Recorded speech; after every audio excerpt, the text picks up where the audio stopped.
good morning, everybody. Today we'll be learning about the expansion policy of the British rule. First of all, the Britishers never came to rule India. Their sole purpose was to trade in India, and it was. I'm firstly, I won't be telling you about any of the dates because I don't remember it. Mm, I myself don't remember it, so we'll not be going into that. So where was I? I was at the policy. The policy is to the policy was the sole purpose was to trade, but they never wanted to. Maybe I don't know. Don't quote me on this. I'm just trying to improve my skills, communication skills. So their policy was to trade, and I won't be wasting my time.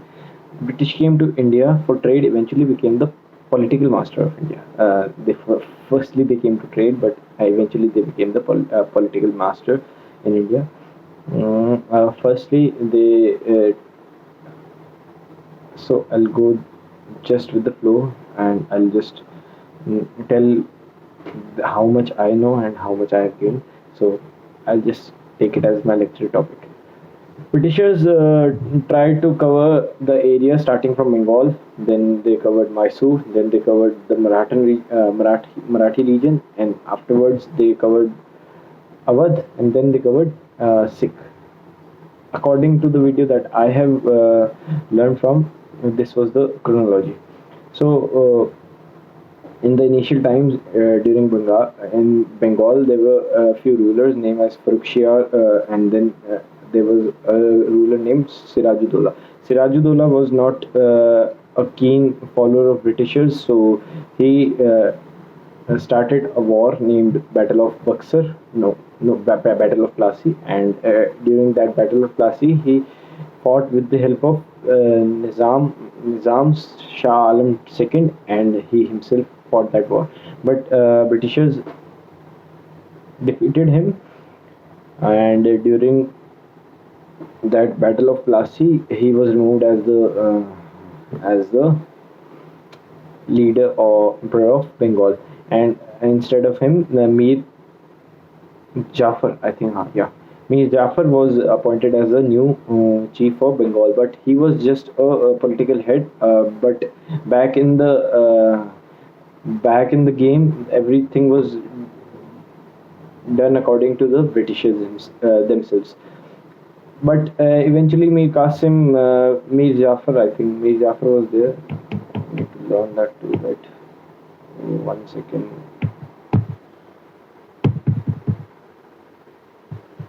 Robert Clive fought that battle from Britishers. Yeah, Mir Jafar. Mir Jafar was the one who was appointed as the new chief after the Battle of Plassey. But Mir Jafar was not doing everything according to the Britishers, so he was removed eventually. And after him, Mir Qasim was appointed as the new chief. But under Mir Qasim's reign, the Bengal witnessed another battle known as Battle of Buxar. And here, in Battle of Buxar, there was Shah Alam II and Nizam, I think. And before that, I think I have said something wrong. Yeah, Mir Qasim took the help from Nawab of Awadh and Shah Alam II. Shah Alam II was the Mughal emperor, and they were defeated by the Britishers. And this time, a new treaty was signed, under the name of Treaty of Allahabad, where I don't know anything about the treaty. I'll just read it from here. The treaty was signed between the Mughal Emperor Shah Alam II and Britishers.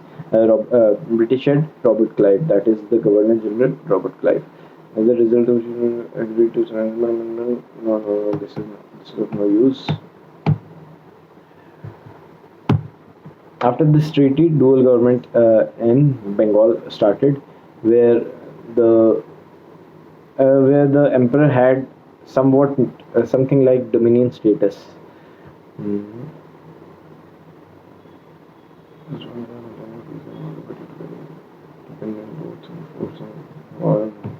The dual government changed. Warren Hastings removed that dual government and put the sole crown of the British on Bengal.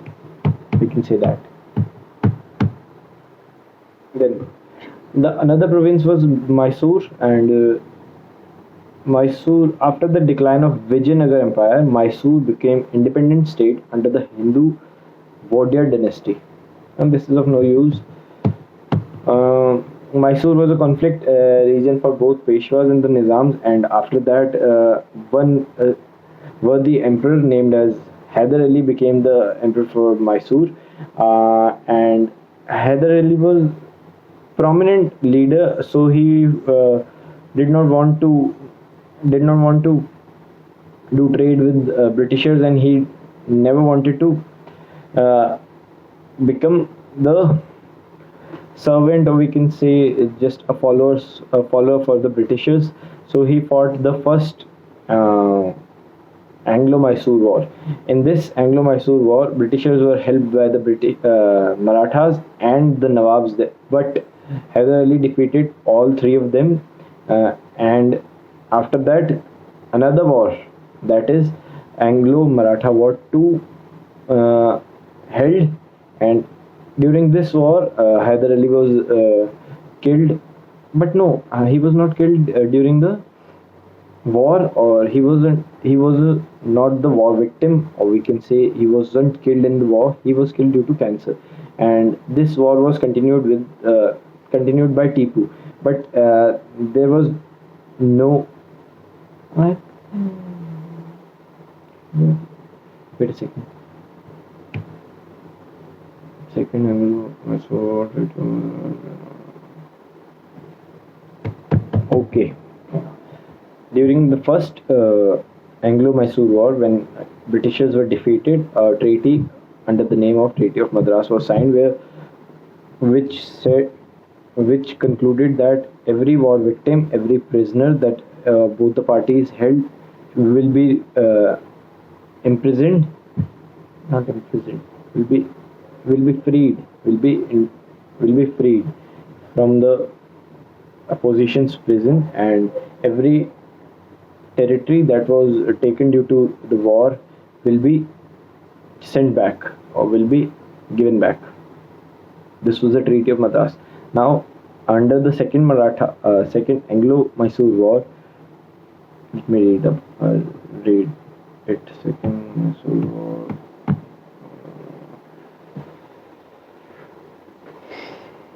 Second Anglo-Mysore War.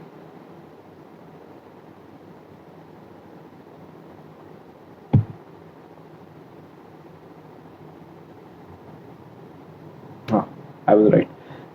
During the second Mysore War, Hyder Ali died due to cancer, and his son, namely Tipu Sultan, continued the war, and there was no conclusion to this war. So a treaty of Mangalore was signed, and under this treaty, the same conclusions were taken. The same end results took place. That is, war prisoners will be sent back, territories will be sent back, and all, and they will just live in harmony. Then third, knowing the nature of Britishers, third Anglo-Mysore War took place, and this time the Britishers won, and Tipu Sultan had to give 50% of his province and some amount. I don't know exactly what amount was that, but Tipu Sultan had to give about 50% of his place, and this time a treaty named as Treaty of Seringapatnam was signed. I think I was wrong. This time the war took place because of the Travancore region, as Tipu Sultan had some issues with Travancore region, and due to this, the third Anglo-Mysore War took place, in which Tipu Sultan was defeated, and he had to give up 50% of his territory.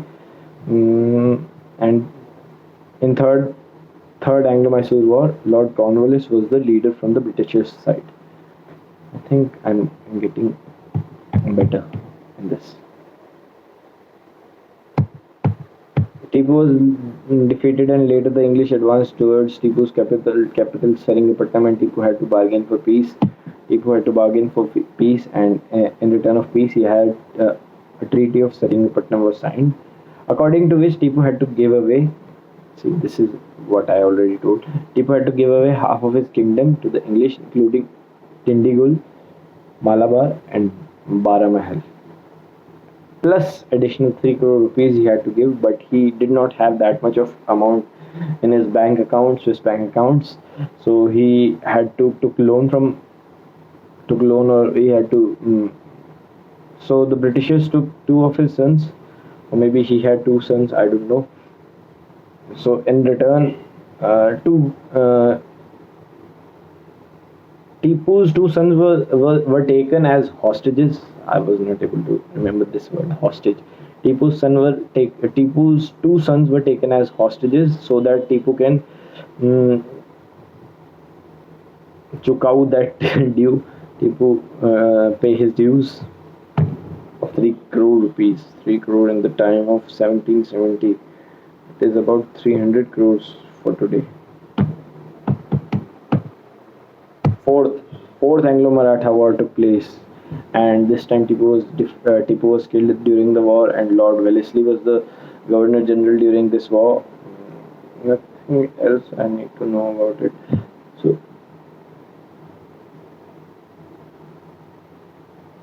I feel a little awkward when some kind of noise comes from behind because my parents are sleeping and I feel they will listen to my tutti frutti English. Now, the chronology of the wars are Battle of Plassey, Battle of Buxar. During Battle of Buxar, Treaty of Allahabad was signed. After Battle of Buxar, 4 Anglo-Maratha wars were Anglo-Mysore wars took place. First Anglo-Mysore war, Hyder Ali won. Second Anglo-Mysore war, Hyder Ali died due to cancer during the period of war, and Treaty of Mangalore was signed. Third Anglo-Maratha war took place, Anglo-Mysore war. You dumb fuck. Third Anglo-Mysore war took place. Treaty of Seringamapatnam was signed. Fourth Anglo-Maratha Mysore war took place. Tipu Sultan was killed. Treaty of Allahabad, Treaty of Mangalore, Treaty of Seringamapatnam. Till now, 3 treaties, 6 wars has taken place. Now comes the part of Marathas which I haven't studied because I'm not interested in their region because I don't like Marathi people. After that, let me see a second. Marathas' reign has started in the PPT, but I haven't read about Marathas, so I'll be just skipping that. I'll just skip it in a minute. So I can at least know the timings of the war. So Battle of Battle of Plassey, Buxar, 4 Anglo-Mysore wars, 2 Anglo-Maratha wars, 2 Anglo-Sikh wars, 10 in total. I think there were 2, right?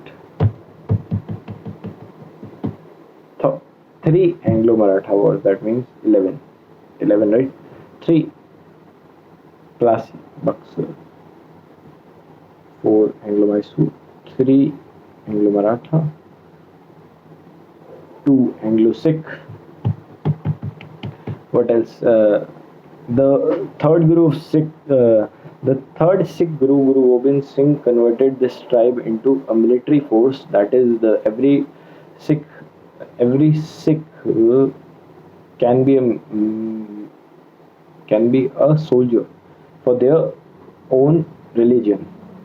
He converted every Sikh person into a soldier for their own religion, for their religion's safety. Sikhs, and the most prominent leader from the Sikh society was Maharaja Ranjit Singh. He covered about the northwestern province,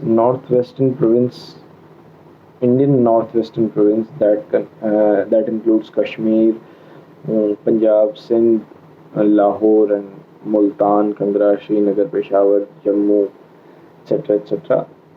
These are the areas which Maharaja Ranjit Singh covered. He was a very prominent leader, and because of this, Britishers were not able to capture Punjab. But after his reign, few battles took place. That is, two Maratha Anglo-Sikh wars took place, where Sikhs were defeated brutally, and after that, Britishers captured Punjab as well.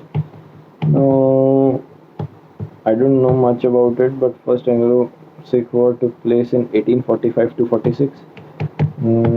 And in second Anglo-Sikh War, there were three major battles that took place under the name of Ramnagar, Chillianwala, and Gujarat.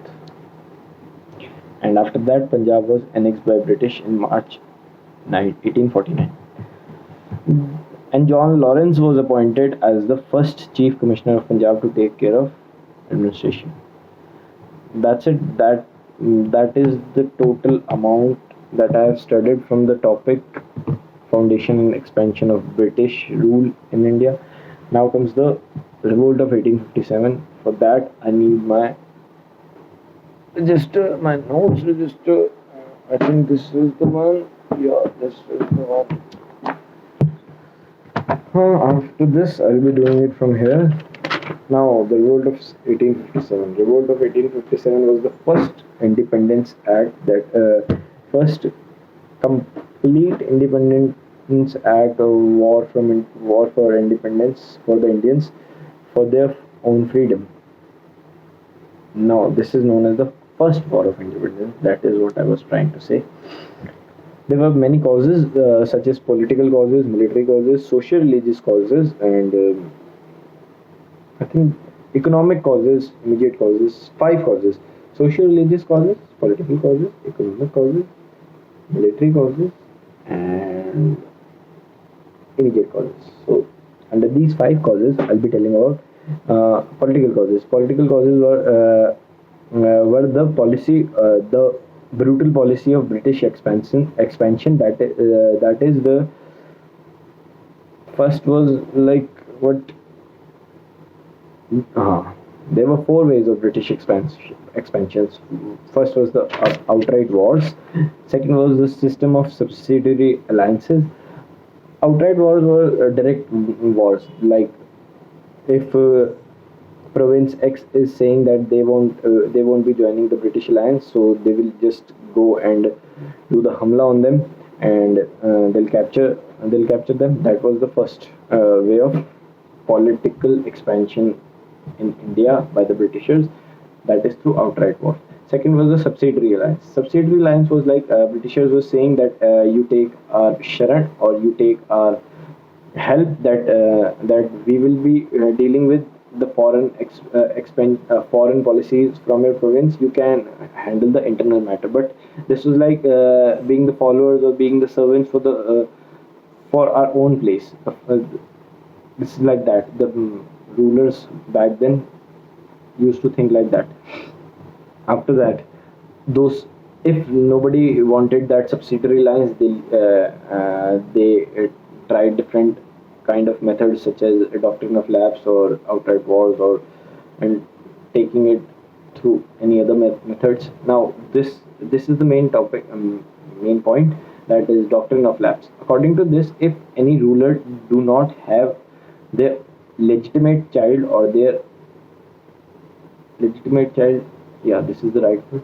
If any ruler fails to get a child, get a male child, or we can say that Chirag, or a particular prince for their province, this if somebody fails to get a male child for their province, their territory directly goes under British rule.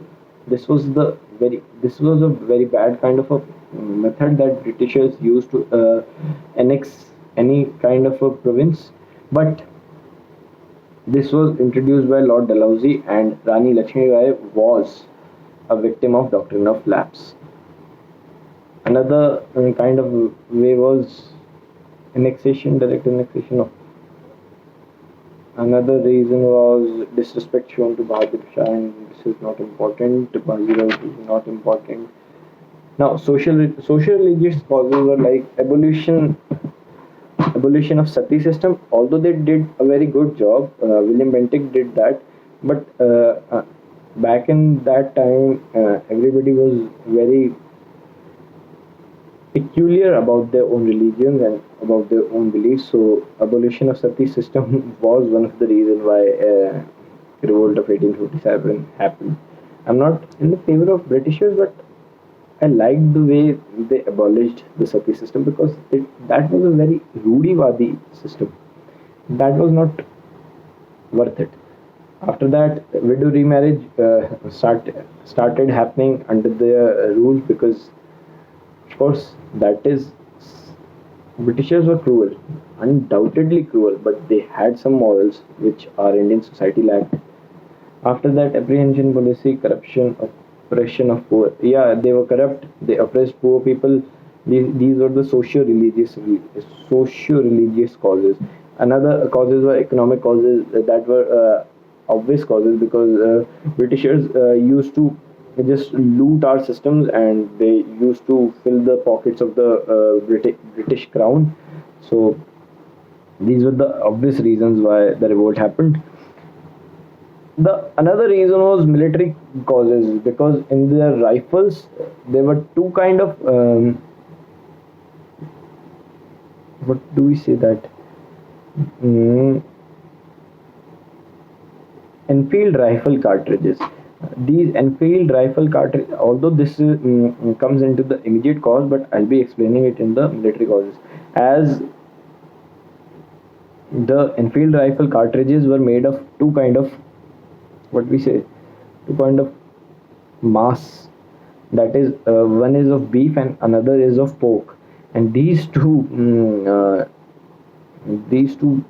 Muscle क्या बोलेंगे इसको जो भी बोलेंगे इसको I'll just leave it that in that way. Um, the beef and pork directly hurt the sentiments of Indians, Hindus, and as well as Muslims, Islamic people. So these were the immediate causes because Mangal Pandey revolted and immediately killed two of the English superiors in front of him. These were the immediate causes, and that the revolt breakdown, as it was not a mass movement and it was not particularly planned, it failed. But it somehow put a mark on the upcoming generation that as it was the first war of independence, and it somehow put a mark in their head that we need independence now. We are already suffering from many points through Britishers, and they are just emptying India and they are filling the pockets of British crown. This was the whole summary for revolt of 1857. I think I don't need to put it any further. So that's it from my side for today, or for this session, for this video. Maybe I'll just do another one, but to upload it will take a heck lot of time. So yeah, bye.